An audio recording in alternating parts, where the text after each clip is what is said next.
سيئات أعمالنا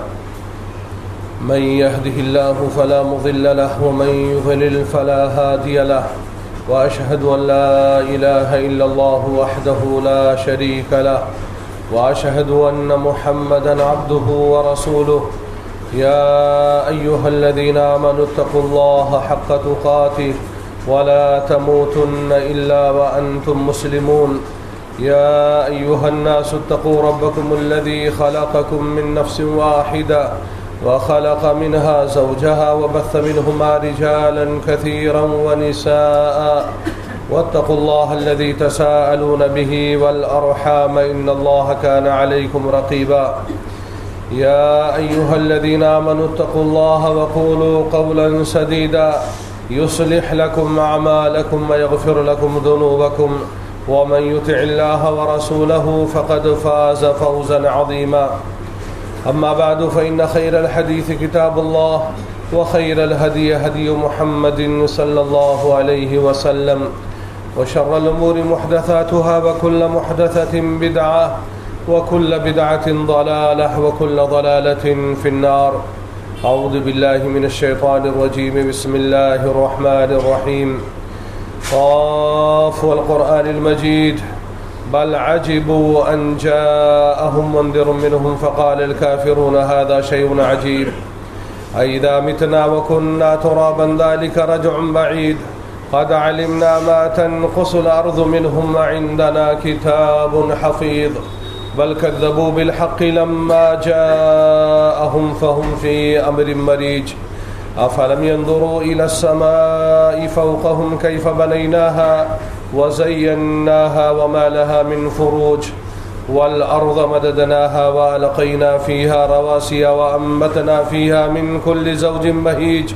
تبصرة وذكرى لكل عبد منيب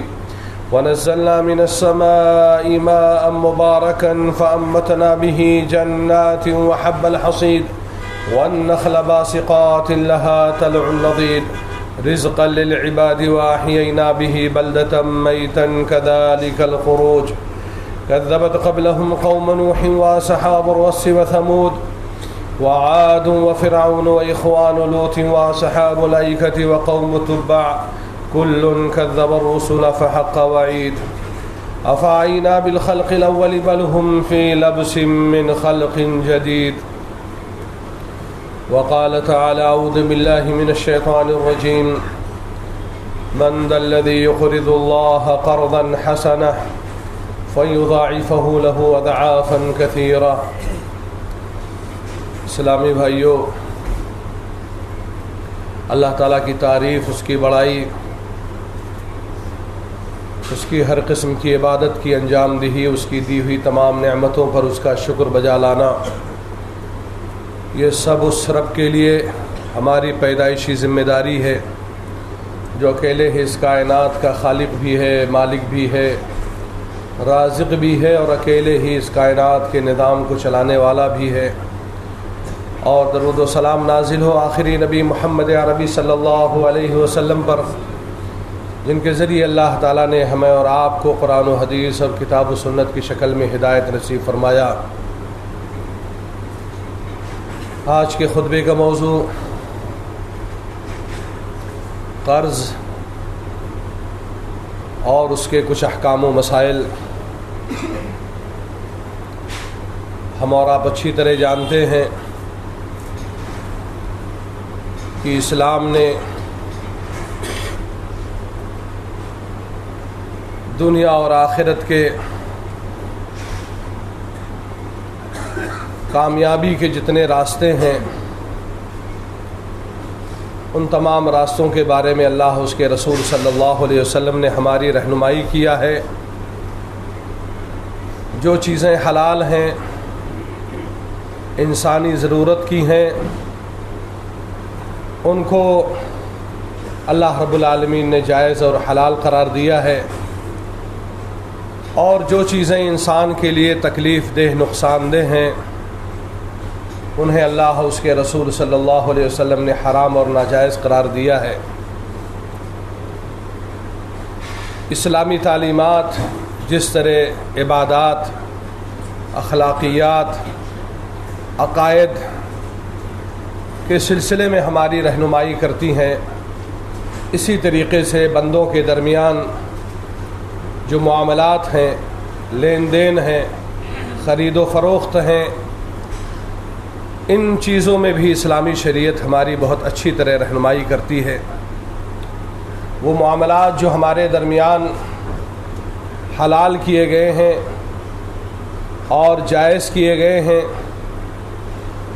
ان میں سے ایک اہم معاملہ قرض کا بھی ہے، ادھار لین دین کا ہے، اور یہ انسانی ضرورتوں اور انسانی حاجتوں کے پیش نظر ہے۔ اور یہ معاملہ آج سے نہیں ہے،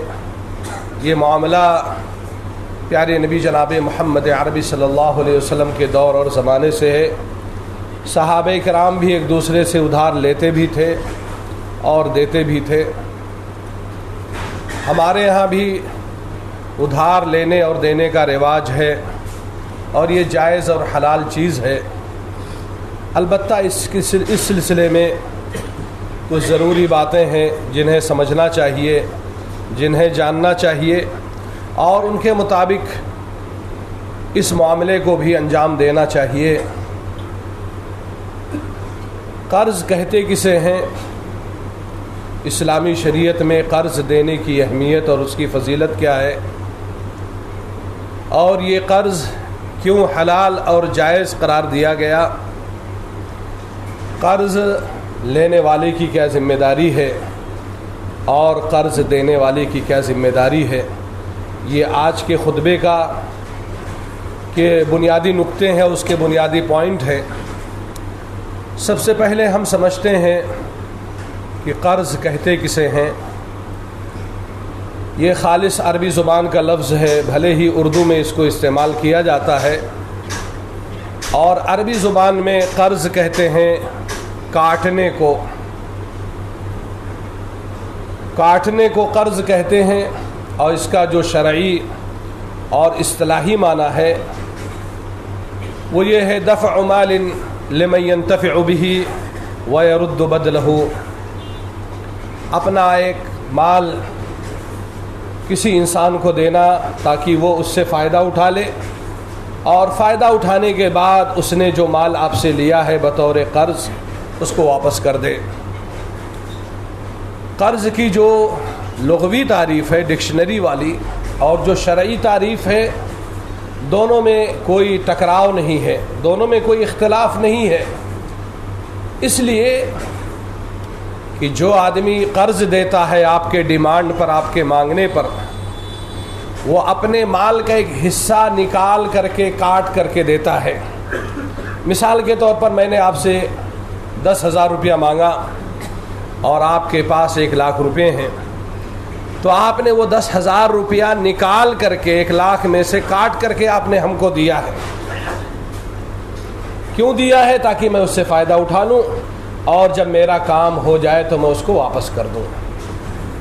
تو قرض کے لغوی اور اصطلاحی اور شرعی تعریف میں کوئی تعارض، کوئی ٹکراؤ، کوئی اختلاف نہیں ہے۔ قرض نہ صرف یہ کہ حلال ہے، بلکہ قرض دینے والے کی بڑی فضیلت ہے، اور قرآن میں بھی اس کی دلیل موجود ہے، اور پیارے نبی جناب محمد عربی صلی اللہ علیہ وسلم کی احادیث سے بھی اس کا ثبوت ملتا ہے۔ قرآن میں اللہ رب العالمین نے ارشاد فرمایا، من ذا الذی یقرض اللہ قرضا حسنا ویضاعفہ لہ اضعافا کثیرہ، کون ہے جو اللہ رب العالمین کو قرض حسنا دے اور اس کے بدلے میں اللہ رب العالمین اس کو کئی گنا زیادہ بڑھا کر کے واپس کرے؟ مفسرین نے اس آیت کی تفسیر میں لکھا ہے، یہاں اللہ تعالیٰ کو قرض دینے سے مراد جہاں عام صدقات، زکوٰۃ اور خیرات اور دیگر بھلائی کے کام شامل ہیں، وہیں پر ایک انسان کا دوسرے انسان کو قرض دینا، ادھار پر مال یا پیسہ دینا یا کوئی سامان دینا، یہ بھی جو ہے قرض حسنہ کے اندر شامل ہے۔ پیارے نبی جناب محمد عربی صلی اللہ علیہ وسلم نے ایک حدیث میں قرض دینے کی فضیلت بیان کرتے ہوئے ارشاد فرمایا، ما من مسلم يقرض مسلما قرضا مرتين الا كان كصدقتها مرة. جو بھی مسلمان کسی مسلمان کو 2 مرتبہ قرض دیتا ہے تو وہ ایسے ہی ہے گویا اس نے اس کے اوپر 1 مرتبہ صدقہ کیا ہے. یہ قرض دینے کی فضیلت ہے. ایک اور حدیث ملی جس میں قرض کی فضیلت اس سے کئی گنا زیادہ بیان کی گئی ہے. پیارے نبی جناب محمد عربی صلی اللہ علیہ وسلم ارشاد فرماتے ہیں رأیت لیلۃ اسری بی علی باب الجنۃ الصدقۃ بعشر امثالها والقرض ب18. جب مجھے اسراء اور معراج کرایا گیا، آپ صلی اللہ علیہ وسلم کو مکۃ المکرمہ سے ایک رات لے جایا گیا بیت المقدس، اور بیت المقدس سے آپ کو آسمان پر لے جایا گیا، اور آپ صلی اللہ علیہ وسلم کو جنت کی سیر کرائی گئی، اور بہت سارے معاملات وہاں پر طے پائے گئے، اور آپ نے بہت ساری چیزیں دیکھی. اسی کی طرف آپ صلی اللہ علیہ وسلم نے اشارہ کیا کہ جس رات میرا سفر ہوا مکہ سے بیت المقدس اور بیت المقدس سے آسمان کی طرف، اس رات میں نے جنت کے دروازے پر ایک عبارت لکھی ہوئی دیکھی، صدقہ دینے کا ثواب 10 گنا ہے اور قرض دینے کا ثواب 18 گنا ہے. تو مجھے بڑا تعجب ہوا، تو میں نے حضرت جبریل سے کہا ما بالو الصدقۃ بعشر امثالها ما بالو القرض افضل من الصدقہ. جبریل علیہ السلام کیا بات ہے، یہاں پر قرض دینا یہ صدقے سے بھی زیادہ افضل ہے. تو حضرت جبریل علیہ السلام نے اس کا جواب دیا لأن السائل يسأل وعنده. اللہ کے نبی صلی اللہ علیہ وسلم یہ اس لیے ہے کہ جب آدمی سوال کرتا ہے، کوئی صدقہ مانگتا ہے، زکوٰۃ مانگتا ہے، تو وہ جب مانگتا ہے تو اس کے پاس پہلے سے کچھ نہ کچھ مال ہوتا ہے، چانس ہے، امکان ہے. مگر جو قرض لینے والا آدمی ہے وہ بہت ہی مجبوری میں مانگتا ہے. وہ اس وقت مانگتا ہے جب یہ دیکھتا ہے کہ اب بیٹی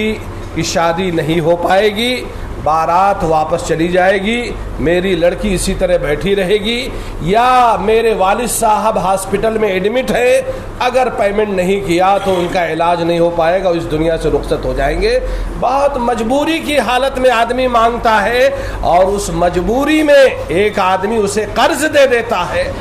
اس لیے اللہ رب العالمین نے قرض کا ثواب صدقے کے مقابل میں زیادہ رکھا ہے. تو آیت اور دونوں حدیثوں سے پتہ چلا کہ قرض دینے کی بڑی زیادہ فضیلت ہے، اس کی اہمیت ہے. قرض کو جائز اور مشروع کیوں قرار دیا گیا، اس کو حلال کیوں قرار دیا گیا؟ اس لیے کہ ایک انسان دوسرے انسان سے بے نیاز نہیں ہو سکتا. بہت سارے لوگ کہتے ہیں، اور دور جانے کی ضرورت نہیں ہے کہ سماج اور معاشرے کے لوگوں کے بارے میں کیا کہتے ہیں، خود اپنے بھائیوں کے بارے میں کہتے ہیں، سگے بھائیوں کے بارے میں، چچا زاد بھائیوں کے بارے میں، پھوپھی زاد جو کزن ہوتے ہیں ان کے بارے میں کہتے ہیں ہم کو تمہاری ضرورت نہیں ہے. اور خاص طور پر معاف کیجئے گا، یہ وہ لوگ ہیں جب ان کے پاس کچھ پیسے آ جاتے ہیں تب ان کی زبانیں چلتی ہیں، ان کا دماغ زیادہ چلتا ہے. ارے بھائی ٹھیک ہے ان کی ضرورت نہیں ہے، لیکن مرنے کے بعد تو کم از کم 4 لوگوں کی ضرورت ہے جو آپ کو کندھا دے کر کے قبرستان پہنچا دیں. آپ ایسے کیوں بولتے ہیں کہ مجھے کسی کی ضرورت نہیں ہے؟ ٹھیک ہے جب تک آپ زندہ ہیں آپ کو ضرورت نہیں ہے. اور کیوں نہیں ضرورت ہے بھائی، ضرورت پڑتی رہتی ہے. کوئی انسان کسی انسان سے بے نیاز نہیں ہو سکتا. ارے کسی کی بیوی کا انتقال ہو جائے اس کو اس کی قدر جوانی سے زیادہ بڑھاپے میں معلوم ہوتی ہے، یا اسی طریقے سے کسی عورت کے شوہر کا انتقال ہو جائے تو اس کو اپنے شوہر کی قدر جو ہے خاص طور پر جب ایک عمر ڈھلتی ہے تو اس کو معلوم ہوتی ہے. حالات آتے ہیں، ظروف آتے ہیں، اس لیے کہنا کہ ہم کو سماج میں کسی کی اب ضرورت نہیں ہے، پیسے سے ہمارا سارا کام چل جائے گا، میرے بھائیوں یہ جملہ غلط ہے. آپس میں ایک دوسرے کا تعاون کرنا اور ایک دوسرے کی مدد کرنا اور ایک دوسرے کے کام آنا یہ اسلامی شریعت کو مطلوب ہے، اور اسی رشتے کو مضبوط کرنے کے لیے، اسی تعاون اور اسی معاملے کو آگے بڑھانے کے لیے اسلامی شریعت نے قرض کو حلال قرار دیا ہے۔ کہ مان لیا ایک آدمی اس کے پاس پیسے ہیں رکھا ہوا، اور ایک آدمی ہے جس کا باپ، جس کا بیٹا، جس کی بیٹی یا بیوی ہاسپٹل میں ایڈمٹ ہے، اب وہ بیچارہ صدقہ نہیں مانگ سکتا ہے، زکوٰۃ نہیں مانگ سکتا ہے۔ ارے یہ بھی ہو سکتا ہے کہ اس کے پاس 10-20 ٹن پائپ رکھا ہو، 10-20 ٹن اس کے پاس فلانچ رکھا ہو، یہ بھی ہو سکتا ہے اس کے بینڈ رکھا ہو، یہ بھی ہو سکتا ہے کہ اس کے پاس دنیا بھر کا مال ہو، لیکن مال ہے، اس کے پاس پیسے نہیں ہیں کہ وہ اپنے بیوی بچوں کا علاج کر سکے، یا عین شادی کے وقت اس کو پیمنٹ نہیں ملا پارٹی کی طرف سے تو مجبور ہو جاتا ہے لوگوں سے ادھار لینے پر۔ یہ ایک بہت بڑی چیز ہے جو اسلامی شریعت اس کو چاہتی ہے۔ تو یہ بہرحال اس لیے حلال قرار دیا گیا تاکہ مسلمان ایک دوسرے کے کام آئیں، ایک دوسرے کی مدد کریں اور ایک دوسرے کے خیر خواہ رہیں، نہیں تو وہ کیپٹلزم کا، راس مالیوں کا، سرمایہ دارانہ جو نظام ہے کہ میرا مال میرا ہے اور میں نے اپنے علم کی بنیاد پر، اپنے جوانی کی بنیاد پر، اپنے دوڑ دھوپ کی وجہ سے میں نے اس کو کمایا ہے، اس میں کسی کا کوئی حصہ نہیں، نہ چھوٹے بھائی کا ہے نہ بڑے بھائی کا ہے، چل بھائی ٹھیک ہے چھوٹے بڑے کا حصہ نہیں، ماں باپ کا بھی حصہ نہیں ہے، چھوٹے بھائی بہنوں کا بھی حصہ نہیں ہے۔ ان سب چیزوں کو ختم کرنے کے لیے اسلام اس طرح کے معاملات کو جائز اور حلال قرار دیتا ہے۔ قرض لینے اور دینے کا حکم کیا ہے؟ یہ قرض دینے والے کے حق میں مندوب ہے۔ مندوب کسے کہتے ہیں؟ مستحب ہے، افضل ہے۔ اگر وہ دے گا تو ثواب پائے گا، نہیں دے گا تو علماء نے کہا کوئی گناہ نہیں ہے، مگر اگر وہ دے دیتا ہے تو اس میں بہت زیادہ ثواب ہے۔ اور قرض لینے والے کے حق میں یہ جائز اور حلال ہے کہ وہ جو ہے ضرورت پڑنے پر لوگوں سے قرض لے سکتا ہے۔ البتہ اس بات کا دھیان رہے کہ جب لوگ آپس میں قرض کا لین دین کریں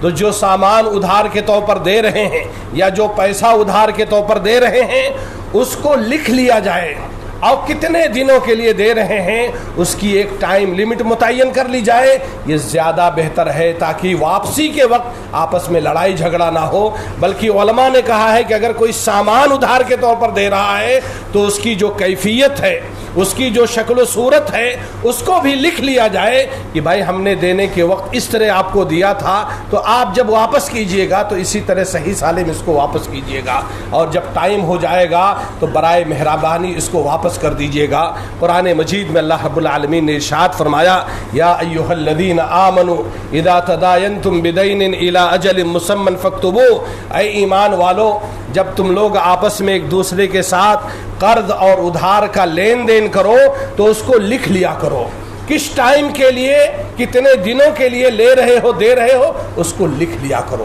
اور لکھنے والے بھی عادل ہوں، انصاف پسند ہوں، اس میں کوئی خائن نہ ہو کہ آپ ان پڑھ ہیں، آپ کہہ رہے ہیں کہ یہ 2 لاکھ دے رہا ہوں اور وہ آدمی 1.5 لاکھ لکھ رہا ہے، بھائی 2 سال کے بعد 6 مہینے کے بعد وہ کہے بھائی یہ تو لکھایا تھا آپ نے، تو لکھنے والا بھی قرآن نے کہا ہے، باقاعدہ قرآن مجید میں ایک لمبی آیت ہے، شاید سب سے لمبی آیت سورہ آیت دین ہی ہے، اس کو اللہ تعالیٰ نے باقاعدہ اس میں رہنمائی کیا ہے، اور پیارے نبی جناب محمد عربی صلی اللہ علیہ وسلم نے فرمایا المسلمون علی شروطہم، مسلمان اپنے شرطوں پر باقی رہتا ہے۔ مسلمان جب یہ کہتا ہے کہ میں 3 مہینے میں دے دوں گا تو مسلمان اس پر باقی رہتا ہے۔ ایک مسلمان جب کسی کو کوئی چیز دیتا ہے تو کہتا ہے 3 مہینے کے بعد لوں گا، تو وہ 3 مہینے سے پہلے ڈیمانڈ نہیں کرتا الا اس کی کوئی ضرورت ہو۔ مسلمان اپنے شرطوں پر باقی رہتا ہے، اور یہ معاملات ہیں، اگر ہم لوگ اس کو صاف ستھرا کر لیں تو ہمارے بہت سارے جھگڑے، کاروباری الجھنے اور اسی طریقے سے بزنس کے بہت سارے ٹینشن ہمارے دور ہو جائیں گے۔ قرض لینے والے کی کیا ذمہ داری ہے؟ قرض لینے والے کی بڑی ذمہ داری ہے۔ اب تو قرض دینے والے نے قرض دے دیا، لیکن لینے والے کی بھی ذمہ داری ہے کہ آپ کے بھائی نے جو آپ کی مدد کیا ہے، ادھار دے کر کے، قرض دے کر کے، روپیہ، پیسہ، سامان، جو بھی چیز ہو،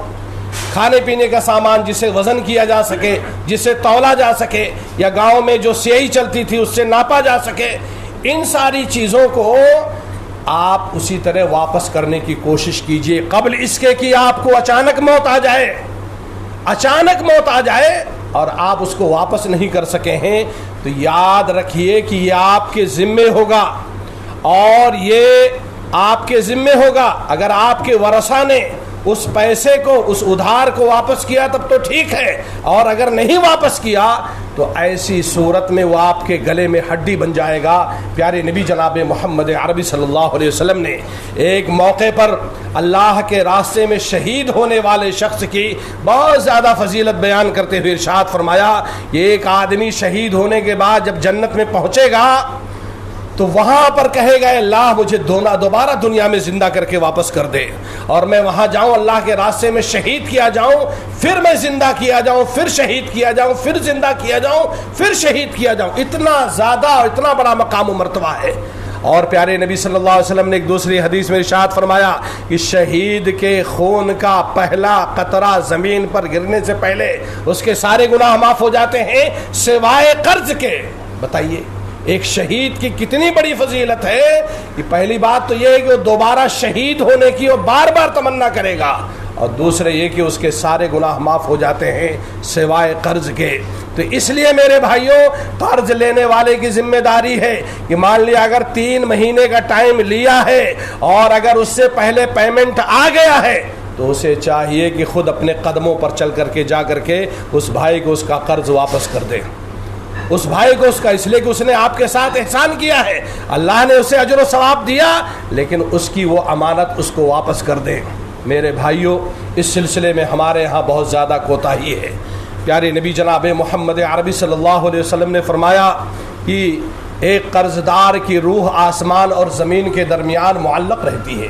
ایک آدمی نے پیارے نبی جناب محمد عربی صلی اللہ علیہ وسلم سے آ کر کے اپنے بھائی کے بارے میں پوچھا جس کا انتقال ہو گیا تھا۔ کہا اللہ کے نبی میرے بھائی کے اوپر قرض ہے۔ تو اللہ کے نبی صلی اللہ علیہ وسلم نے فرمایا ہوا محبوس بدینہ فاقض عنہ، تمہارا بھائی اپنے قرض کی وجہ سے جکڑا ہوا ہے، اس کو باندھا گیا ہے، لہذا اس کی طرف سے قرض ادا کر کے اس کو آزاد کر دو، اس کو فری کر دو۔ اب آپ سوچئے کہ بہت سارے لوگ قرض لے لیتے ہیں اور اس کے بعد اس میں ٹال مٹول کرتے ہیں۔ اور ایک بات پوائنٹ کی آپ کو اور بتا دوں، یہ بہت سارے لوگ جو قرض واپس نہیں کر پاتے ہیں نا، اس لیے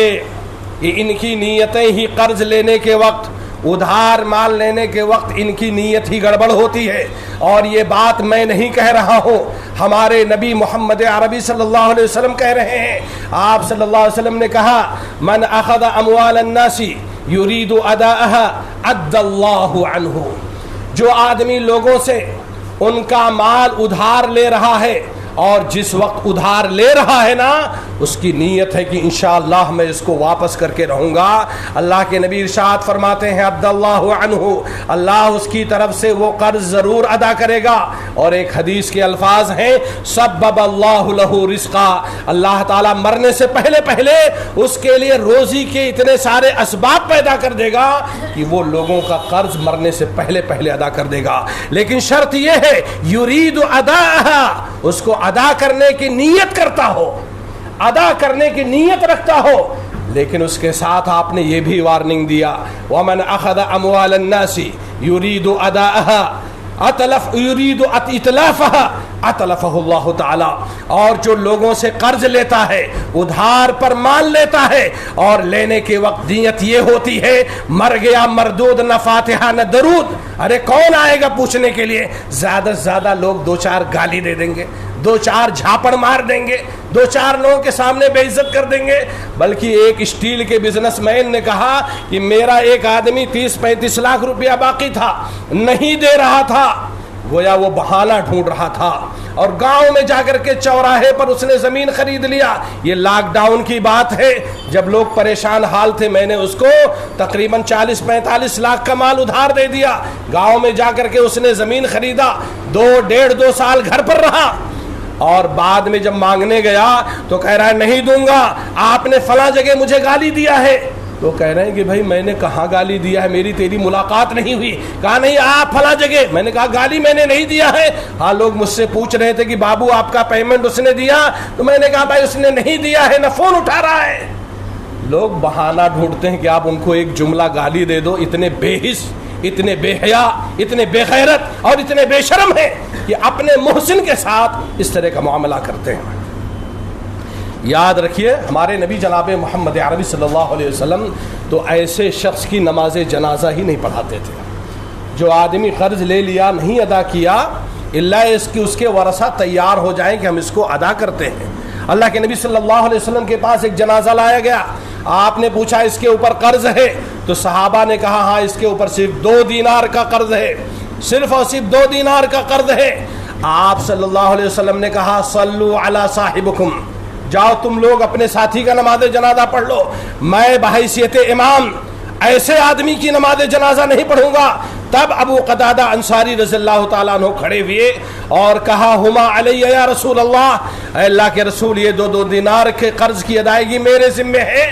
تب جا کر کے پیارے نبی جناب محمد عربی صلی اللہ علیہ وسلم نے اس کی نماز جنازہ پڑھی۔ یہ ساری باتیں اس لیے کہہ رہا ہوں کہ لینے کے وقت تو اچھا لگتا ہے، لینے کے وقت اچھا لگتا ہے اور اچھی بات ہے بھائی، ایک آدمی آپ کے کام آ رہا ہے، آپ کی ضرورت ہے، لیکن آپ نیت رکھیے، کوشش کیجئے، اللہ رب العالمین آپ کی مدد کرے گا اور اس قرض کو آپ واپس کریں گے۔ اور آج اس طرح کے معاملات بکثرت ہو رہے ہیں، ہم لوگ تو آئے دن نماز جنازہ پڑھاتے بھی ہیں اور لوگوں کی نماز جنازہ پڑھتے بھی ہیں۔ کئی ایک واقعات ایسے ہوئے ہیں اور بڑے تعجب کی بات ہے، معاف کیجئے گا، ہم لوگ بھلے ہی نماز پڑھتے ہوں مگر ہم اپنے بچوں سے اور ان بچوں سے جو ہماری موجودگی میں ہمارے ساتھ مسجد میں نہیں آتے ہیں، شب قدر جیسی مبارک رات میں شب بیداری کرنے کے بجائے کرکٹ، بیڈمنٹن، فٹ بال، والی بال اور جوا اور پتہ نہیں کیا کیا کھیلتے ہیں،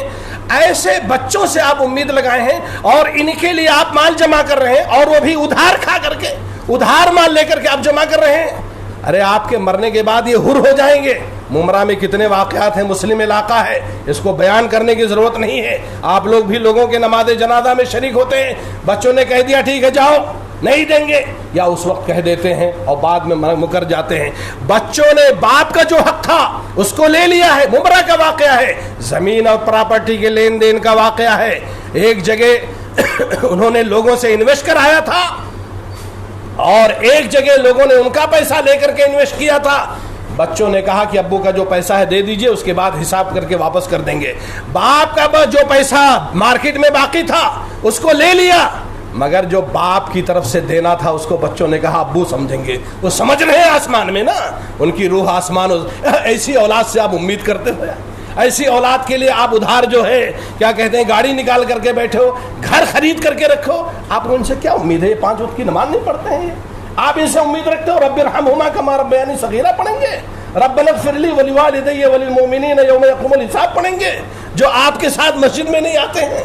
آپ کے دنیا میں کہنا نہیں مانتے، مرنے کے بعد 10-20 لاکھ دے دیں گے۔ یہ بہت افسوس کی بات ہے، اس لیے ہوش کے ناخن لیجئے، اگر لیتے ہیں تو یہ سوچ کر کے لیجئے کہ انشاءاللہ اس کو اپنی زندگی میں ادا کرنے کی کوشش کروں گا، یا کوئی پراپرٹی جائیداد ہے اس کی وصیت کر کے جائیے، ورنہ دوسرے کہاں بھریں گے بھائی؟ جب آپ کے بچے نہیں بھریں گے، یہاں تو بیت المال کا بھی سسٹم نہیں ہے۔ پیارے نبی جناب محمد عربی صلی اللہ علیہ وسلم کا یہ رویہ شروع اسلام میں تھا، جب مال فے مال غنیمت آیا نہیں تھا، لیکن بعد میں جب مال غنیمت آنا شروع ہوا اور ڈھیر سارا مال آیا تو آپ صلی اللہ علیہ وسلم نے فرمایا انا اولا بکل مؤمن من نفسہ، آج کے بعد میں ہر مومن کا زیادہ حقدار ہوں اس کی اپنی ذات سے، اگر وہ قرض چھوڑتا ہے تو میں اس کو ادا کروں گا، اور مال چھوڑتا ہے تو اس کے ورثہ میں تقسیم کیا جائے گا، مجھے اس میں کوئی ضرورت نہیں۔ یہ سسٹم ہمارے یہاں نہیں ہے، آپ تم ایسا کام کہے ہیں۔ اللہ رب العالمین سے دعا ہے کہ اللہ تعالیٰ پہلے تو ہمیں قرض لینے سے بچائے، اللہ تعالیٰ ہماری ایسی کنڈیشن و ضرورت نہ آئے، یہ حلال اور جائز ہے، یہ افضل نہیں ہے مانگنا۔ یہ ایک پہلو ہے میرے بھائیوں، قرض لینے والے کی ذمہ داری یہ ہے کہ جو قرض لیا ہے، جتنے دنوں کے لیا ہے، اس کو واپس کرنے کی کوشش کریں۔ دوسرا ایک پہلو بھی ہے، اسلام جو ہے نا وہ درمیانی راستہ سکھاتا ہے۔ اسلام کو کہا گیا ہم مسلمانوں کو کہا گیا وَكَذَلِكَ جَعَلْنَاكُمْ أُمَّةً وَسَطًا، ہم لوگ امت وسط ہیں، نہ ایک دم بالکل انتہا پر ہیں، نہ ایک دم پستی پر ہیں، نہ بالکل آسمان میں ہیں، نہ بالکل زمین کے نیچے ہیں، درمیان میں ہے۔ اسلام کی تعلیمات درمیان کی ہے۔ یہ چیزیں میں نے آپ کو بتائیں کہ قرض لینے والے کی کتنی وعید ہے اگر واپس نہیں کرتا۔ اس کے ساتھ ہی ساتھ اسلام یہ بھی کہتا ہے، دوسرا ایک پہلو ہے قرض دینے والے کے ذمے وَإِنْ كَانَ ذُو عُسْرَةٍ فَنَظِرَةٌ إِلَىٰ مَيْسَرَةٍ، اگر کسی نے قرض لیا ہے اور مان لیا اس نے 3 مہینے کا ٹائم دیا تھا مگر اتفاق سے اس کے پاس پیمنٹ نہیں آیا یا مال نہیں بک سکا یا اور کوئی مجبوری آ گئی اور وہ معذرت کر رہا ہے اور آگے کے لیے بھی ٹائم لے رہا ہے کہ مجھے ہفتہ 10 دن کا اور ٹائم دے دیجئے، میں آپ کو ضرور پیسہ واپس کروں گا، تو اسلام کہتا ہے فَنَظِرَةٌ إِلَىٰ مَيْسَرَةٍ، اس کو تھوڑا سا مہلت دے دو، اس کا ہاتھ ڈھیلا ہو جائے، اس کے پاس پیسہ آ جائے آپ کا قرض، اور اگر وہ چھوٹا موٹا اماؤنٹ ہے یا آپ کی کیپیسٹی یہ ہے کہ آپ اس ادھار کو معاف کر سکتے ہو وَأَن تَصَدَّقُوا خَيْرًا لَكُمْ، تو یہ آپ کے لیے بہتر ہے۔ ابو قتادہ انصاری جن کا واقعہ میں نے ابھی ذکر کیا کہ اس مسلمان میت کے اوپر 2 دینار تھا، کھڑے ہو گئے کہ میں اس کو قرض ادا کرتا ہوں، پھر اس کی نماز جنازہ پیارے نبی صلی اللہ علیہ وسلم نے فرمائی۔ ان کے بارے میں آتا ہے کہ آدمی نے ان سے ادھار لیا، اب وہ اس کو ڈھونڈ رہے ہیں، وہ چھپ رہا ہے۔ عام طور پر جو لوگ قرض لیتے ہیں وہ بھاگتے پھرتے ہیں، اگر آپ کو انہوں نے دیکھ لیا آپ نے نہیں دیکھا تو پیچھے والی گلی سے نکل جاتے ہیں۔ یہ آج سے نہیں، یہ اسی زمانے سے ہے۔ اب وہ اس کو ڈھونڈ رہے تھے، وہ چھپ رہا تھا، بس ایک دن اس کو سامنے پا گئے۔ اب اس کو جب سامنے پا گئے کہا کیا بات ہے بھائی؟ کہا انی موسر، ابو قتادہ میں بہت پریشان ہوں اس وقت، میں آپ کا پیسہ دینا چاہتا ہوں، بہت تنگ دست ہوں، پیسہ نہیں آ رہا ہے۔ کہا اللہ، کہا صحیح کہہ رہے ہو، اللہ کی قسم تم صحیح کہہ رہے ہو؟ کہا صحیح کہہ رہا ہوں۔ تو ابو قتادہ انصاری نے کہا انی سمعت رسول اللہ صلی اللہ علیہ وسلم من سرہ ان ینجیہ اللہ من کرب یوم القیامہ فلینفس عن معسر او یدع عنہ، میں نے اللہ کے نبی صلی اللہ علیہ وسلم کو فرماتے ہوئے سنا ہے جو کسی مسلمان کی کسی پریشانی میں کام آ جائے اس دنیا میں تو قیامت کے دن اللہ تعالیٰ اس کی کوئی نہ کوئی پریشانی ضرور دور کرے گا، اور اسی طریقے سے جو کسی مسلمان کے کسی پریشانی کو دور کرتا ہے یا اس کو آسان کرتا ہے یا اس کو معاف کر دیتا ہے تو اللہ رب العالمین بھی اس کو معاف کر دے گا۔ جاؤ، میں نے اس حدیث کی روشنی میں اپنا قرض جو میں نے تم کو دیا تھا میں نے معاف کر دیا۔ یہ ایک پہلو ہے، یہ بھی ایک پہلو ہے کہ اگر آپ برداشت کرنے کے لائق ہیں تو ایسی صورت میں آپ اس کو برداشت کر سکتے ہیں، اور اس کی بہت زیادہ فضیلت ہے۔ ایک حدیث میں نے پڑھی جس کو امام بخاری رحمہ اللہ نے اپنی صحیح کے اندر ذکر کیا ہے، کچھ الفاظ تو ہیں مگر مکمل روایت یہ ہے کہ ایک آدمی نے اپنی زندگی میں کبھی کوئی نیکی کیا ہی نہیں، ہاں وہ لوگوں کو ادھار مال دیتا تھا، لوگوں کو قرض دیتا تھا، اور جو اس کے بچے ہوتے تھے وصولنے والے جن کو تحصیلدار کہا جاتا ہے، جو قرض وصولنے والے تھے، جب ان کو بھیجتا تھا تو کہتا تھا خذ ما تیسر واترک ما عسر وتجاوز، جو رقم آسانی سے مل جائے، قرض لینے والوں سے جو رقم آسانی سے مل جائے اتنا لے لینا، اور جس میں لوگ پریشانی ظاہر کریں یا یہ کہ تنگی ظاہر کریں تو اتنا چھوڑ دینا، ہو سکتا ہے مرنے کے بعد اللہ تعالیٰ مجھے بھی معاف کر دے اور تجھے بھی معاف کر دے۔ چنانچہ جب اس کا انتقال ہوا تو اللہ رب العالمین نے اس سے پوچھا کہ تو نے اپنی زندگی میں کبھی کوئی نیکی کیا ہے؟ تو اس نے صاف صاف کہہ دیا، اور کون وہاں پر جھوٹ بولے گا بھائی اللہ تعالیٰ کے سامنے؟ اس نے کہا اللہ میں نے اپنی زندگی میں کبھی کوئی نیکی کیا ہی نہیں ہے، ہاں یہ ہے کہ میں لوگوں کو ادھار دیتا تھا، اور جب بچوں کو بھیجتا تھا وصولنے کے لیے تو ان کو میں کہتا تھا خذ ما تیسر واترک ما عسر وتجاوز، جو آسانی سے ملے اس کو لے لینا، اور جس میں لوگ پریشانی کا اظہار کرنے تو اس کو چھوڑ دینا یا معاف کر دینا۔ ہو سکتا ہے اللہ تعالیٰ ہم کو معاف کر دے، تو اللہ تعالیٰ نے کہا قد تجاوزت عنک، جا بھائی تو اگر بندوں کو معاف کر سکتا ہے تو میں بھی تجھ کو معاف کرتا ہوں، چل جنت میں چلا جا۔ اللہ رب العالمین نے اس کو معاف کر دیا۔ یہ ایک دوسرا پہلو ہے۔ جی ہاں میرے بھائیوں، اگر اس طرح کا سماج رہے کہ لینے والا جو ہے اس کو بھی فکر رہے اور دینے والا اگر اس کی کیپیسٹی ہے، سامنے والا مجبور ہے،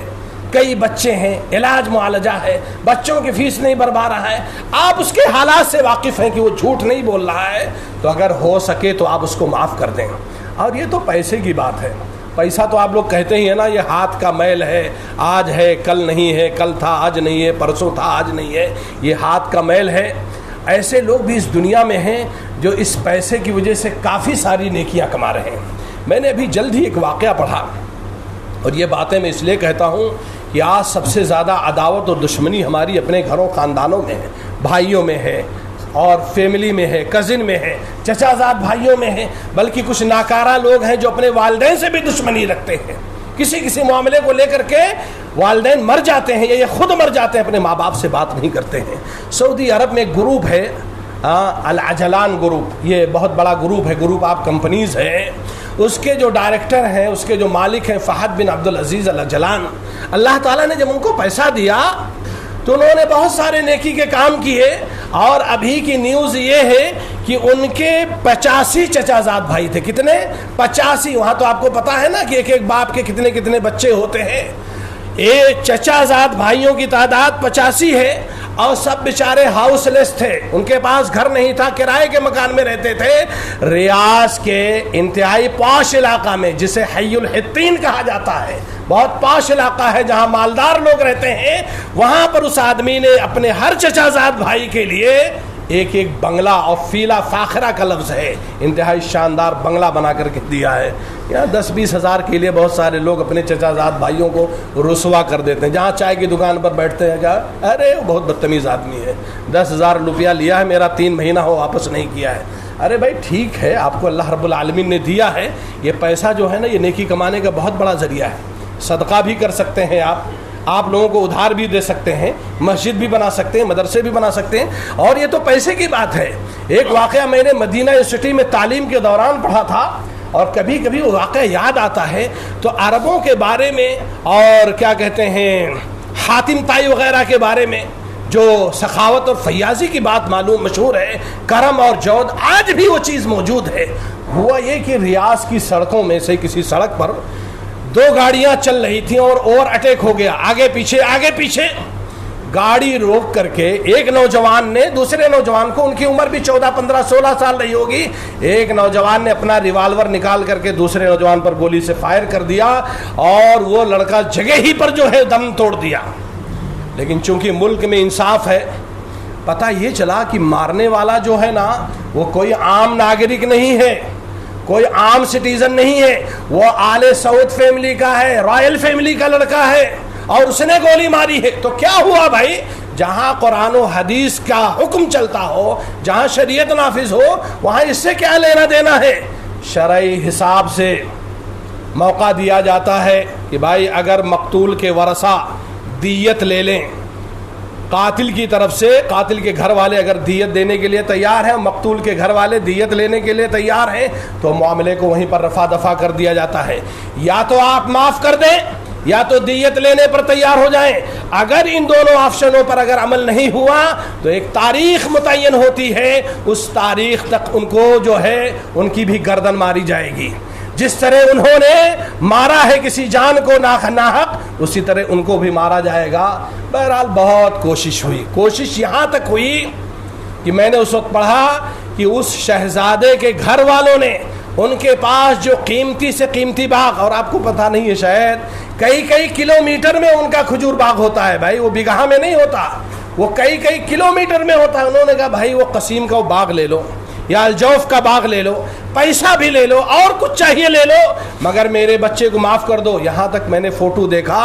کہ اس قاتل شہزادے کی ماں اور بہنیں مقتول کے گھر کے باہر دری اور چادر بچھا کر کے کئی ہفتے بیٹھے رہے کہ ہو سکتا ہے ان کو ہمارے اوپر ترس آ جائے اور ہمارے بچے کو معاف کر دیں، مگر انہوں نے بالکل معاف نہیں کیا۔ انہوں نے کہا خون کا بدلہ خون ہے۔ وزارت داخلیہ کا فرمان آیا، انما جزاء الذین یحاربون اللہ ورسولہ ویسعون فی الارض فسادا ان یقتلوا یصلبوا۔ یہ آیت پڑھی جاتی ہے، میدان سجایا گیا، جلاد کو گاڑی سے لایا گیا، قاتل کو بھی لایا گیا، آنکھ پر پٹی باندھی گئی، ریت گرایا گیا، جلاد نے اپنی تلوار میان سے نکالی تو اس قاتل شہزادے نے جس کی گردن ماری جانے والی تھی، اس نے ایک جملہ کہا، اعتقونی اعتقکم اللہ من النار،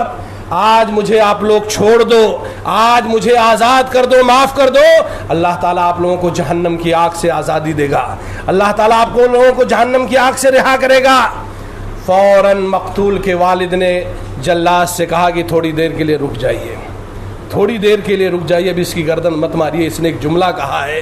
وضو کیا اور جا کر کے سائیڈ میں 2 رکعت استخارے کی نماز پڑھی، اور آ کر کے اپنے بھائیوں سے، گھر والوں سے مشورہ کیا کہ کیا خیال ہے بھائی، اتنی بڑی بات اور اتنی بڑی دعا یہ دے رہا ہے کہ آج مجھے معاف کر دو تو اللہ تعالیٰ آپ لوگوں کو قیامت کے دن جہنم کی آگ سے معاف کر دے گا۔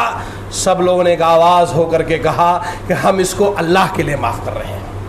ہم اس کو اللہ کے لیے معاف کر رہے ہیں، روپیہ پیسہ کچھ نہیں، دیت اوت کچھ نہیں، زمین جائیداد کھجور کا باغ کچھ نہیں، ہم صرف اور صرف اللہ کے لیے معاف کرتے ہیں۔ یہ بھی ایک نمونہ ہے، یہ بھی ایک سمپل ہے، یہ بھی ہمیں سیکھنے کی ضرورت ہے۔ اللہ رب العالمین سے دعا ہے کہ اللہ تعالیٰ قرض لینے والے کو بھی ہدایت دے اور دینے والے کو بھی اللہ تعالیٰ ہدایت دے۔ اور جو میں نے آپ کے سامنے تعلیمات پیش کی ہیں، کوشش یہی کی ہے میں نے کہ قرآن و حدیث کی روشنی میں آپ کے سامنے صحیح اور مستند باتیں رکھی جائیں۔ اللہ تعالیٰ ہمیں اسی کے حساب سے اپنے معاملات کو طے کرنے اور آپس میں لین دین کرنے کی توفیق عطا فرمائے۔